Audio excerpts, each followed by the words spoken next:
yakin bahwa ini firman Allah SWT. Firman Allah, redaksinya dari Allah, bukan dari Muhammad. Dari Rasulullah disebut hadis. Sedangkan ini disebut qala Allah Ta'ala, berfirman. Firman itu bahasa Persia, artinya berkata Allah. Firman Allah itu bahasa Persia, artinya kata Allah. Maka sesat dan menyesatkan pemimpin Zaitun di Indramayu. Usianya sudah 70 tahun lebih, tapi sayang sudah Jawa ini saja. Artinya pikun, sudah pikun, hampir mati, sudah sesat. Dia di khutbah Jumatnya berulang-ulang, beberapa khutbah Jumatnya saya dengar di YouTube. Apa kata dia? Sabda Rasulullah, Allah berfirman. Lalu dia baca,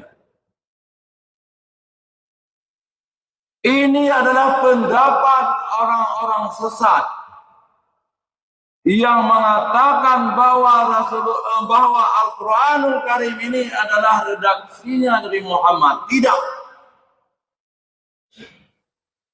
Seluruh isi Al-Quran ini bukan redaksi dari Muhammad, tapi langsung dari Allah yang diturunkan oleh Jibril alaihissalam. Bagaimana Allah berfirman, begitu Jibril menyampaikan kepada Rasulullah.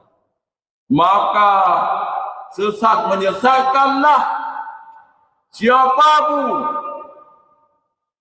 Apakah Panji Gumilang, Panji ini, Panji itu, banyak pendukungnya. Tidak perlu kita takuti orang-orang besar itu. Wahai polisi negara, tangkaplah orang-orang seperti itu. Kalau perlu, tembak mati. Gara-gara Panji Gumilang itu bisa menyesatkan umat Islam Indonesia. Nyelun bahasa lengkeri, tapi hati lun lembut.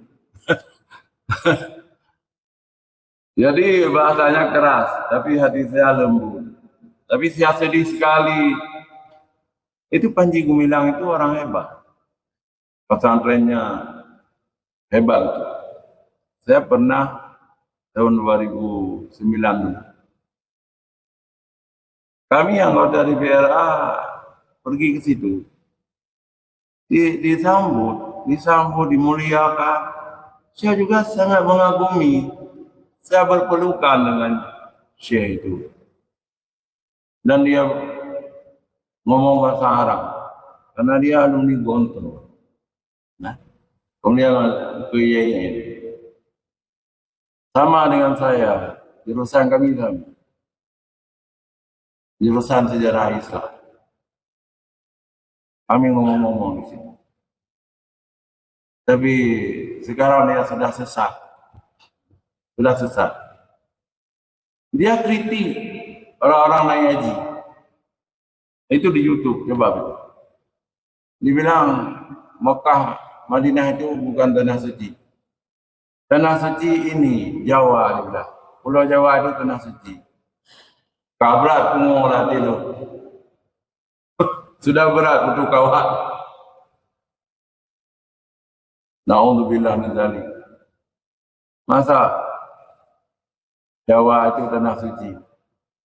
Bagi orang-orang beriman, tanah suci hanya 3. Yang pertama Makkah Al-Mukarramah dengan batasan-batasan yang menurut hadis. Yang kedua Madinatul Munawwarah, sudah ada batasnya sesuai dengan hadis. Yang ketiga Baitul Maqdis, itu tanah suci umat Islam. Ada tanah suci yang dianggap oleh orang Syiah Karbala, itu menurut orang Syiah. Kita Ahlussunnah wal Jamaah tidak boleh menganggap Karbala tempat syahid Sayyidina Husain tanah suci, tidak boleh. Berdosa kita. Karena kita percaya kepada hadis sahih. Dan itu juga bukan tanah suci. Karena tidak ada hadisnya. Tapi bagi orang Syiah ada.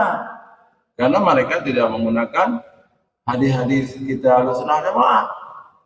Jadi mereka menganggap ada hadis. Ya. Tapi bagi kita Ahlussunnah Jamaah tidak punya hadis, ya. Tidak punya hadis tentang tanah suci kecuali 3. Mekah yang lebih tinggi kedudukannya, Madinah di bawah itu, dan Baitul Maqdis yang ketiga. Nggak boleh.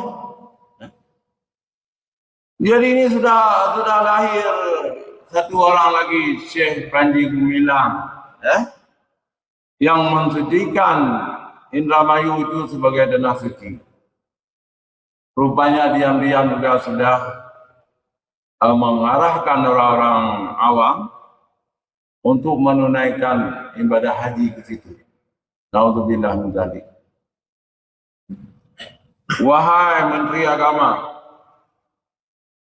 wahai orang-orang di MUI lah kalau Indonesia itu, Majelis Ulama Indonesia, jangan takut-takut, fatwa terus bahwa ajaran Panji Gumilang itu ajaran sesat dan menyesatkan.